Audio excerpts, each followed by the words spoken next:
வணக்கம். இப்போ இந்த வீடியோ ப்ரெசன்டேஷனில் நம்ம MCX க்ரூட் ஆயில் மார்க்கெட்டில் இன்றைக்கி எப்படி ட்ரேட் பண்ணலாம் அப்படின்றத பற்றி பார்க்குறதுக்கு முன்னாடி நேற்று மார்க்கெட்டில் என்ன நடந்தது, நம்ம என்ன எதிர்பார்த்தோன்றதை பற்றி பார்க்கலாம். நீங்கள் பார்த்துட்ருக்குது க்ரூட் ஆயிலோட 7 நிமிஷம் கேண்டில் ஸ்டிக் சார்ட். இந்த கேண்டில் ஸ்டிக் தான் நேற்று மார்க்கெட்டோட ப்ரைஸ் ஓப்பனிங் 2880 பக்கமாக ஓப்பன் ஆகிருக்கு க்ரூட் ஆயில் மார்க்கெட்.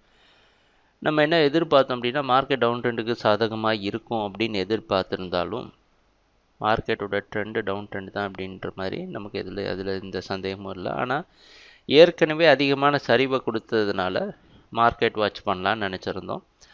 அந்த அடிப்படையில் ப்ரைஸ் ஓப்பன் ஆனதுக்கப்புறம் சைடாக மூவ் ஆகிட்டு மறுபடியும் அது டவுன் ட்ரெண்டை தொடர்ந்து கண்டினியூ பண்ணி 2800 வரைக்கும் கீழே வந்து 813 க்ளோஸ் ஆகிருக்கு. சொல்லப்போனால் ஒரு நல்ல மார்க்கெட் சரிவை கொடுத்துருக்கு.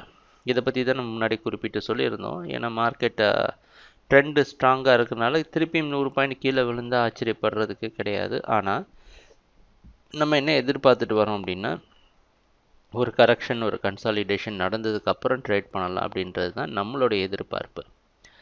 முன்னாடியே சொன்ன மாதிரி மார்க்கெட் பின்னாடி போய் நம்ம துரத்த முடியாது. அதனால் நம்ம கம்ஃபர்டபுளாக எதிர்பார்க்குற இடம் வர வரைக்கும் கண்டிப்பாக வெயிட் பண்ணுவோம், பொறுமையாக வெயிட் பண்ணுவோம். வெயிட் பண்ணி கரெக்டான ஜோன் வந்ததுக்கு அப்புறமா அதிலேருந்து ட்ரேடிங் ஆரம்பிக்கலாம். சரிங்களா? முன்னாடியே சொன்ன மாதிரி 3400லேருந்து இந்த கான்ட்ராக்ட் சரிவை கொடுத்துட்ருக்கு. இந்த புதிய கான்ட்ராக்ட் கிட்டத்தட்ட 500-600 பாயிண்ட் மார்க்கெட்டில் ட்ராப் ஆகிடுச்சு. சரிங்களா? 600 பாயிண்ட் கீழே விழுந்ததுக்கப்புறம் தொடர்ந்து அதில் மார்க்கெட் டவுன் ட்ரெண்டுக்கு சாதகமாக இருக்கும் அப்படின்றதுல செல் பண்ணுறதுல விருப்பம் கிடையாது. அந்த ஒரு காரணத்தினால தான் நம்ம இன்னும் மார்க்கெட் வாட்ச் பண்ணிவிட்டு சரியான இடம் வந்ததுக்கப்புறமா ட்ரேட் பண்ணலான்னு நினச்சிட்ருக்குறோம். நடந்து முடிஞ்சதுக்கப்புறம் பார்த்தீங்கன்னா, இப்போ உதாரணத்துக்கு நேற்று மார்க்கெட்டை வந்து இதுலேருந்து சரிவை கொடுத்துருக்கு. நடந்து முடிஞ்சதுக்கப்புறம் வாய்ப்புகளை விட்ட மாதிரி தெரியும். சரிங்களா? ஆனால் இது மார்க்கெட்டை கீழே சரிவை கொடுக்காம 150 பாயிண்ட் மேலே போயிருந்தது அப்படின்னா நமக்கு என்ன தோணும்?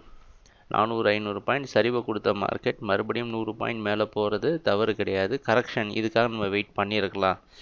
தேவையில்லாமல் நம்ம ரிஸ்க் எடுத்து ஸ்டாப் லாஸ் ட்ரிகர் ஆகிடுச்சுன்னு நினச்சிருப்போம். சரிங்களா? அந்த குழப்பம்லாம் நமக்கு வேண்டாம். கரெக்ஷன் நடந்து முடிஞ்சதுக்கு அப்புறமா ட்ரேட் பண்ணலாம். ட்ரேடிங் நடக்கிறப்போ பார்ப்போம் என்னென்ன மாற்றங்கள் வருதுன்னு. எங்கள் வீடியோ ப்ரெசன்டேஷனை தொடர்ந்து பார்த்துட்டு வந்ததுக்கு மிக்க நன்றி, மகிழ்ச்சி. வணக்கம்.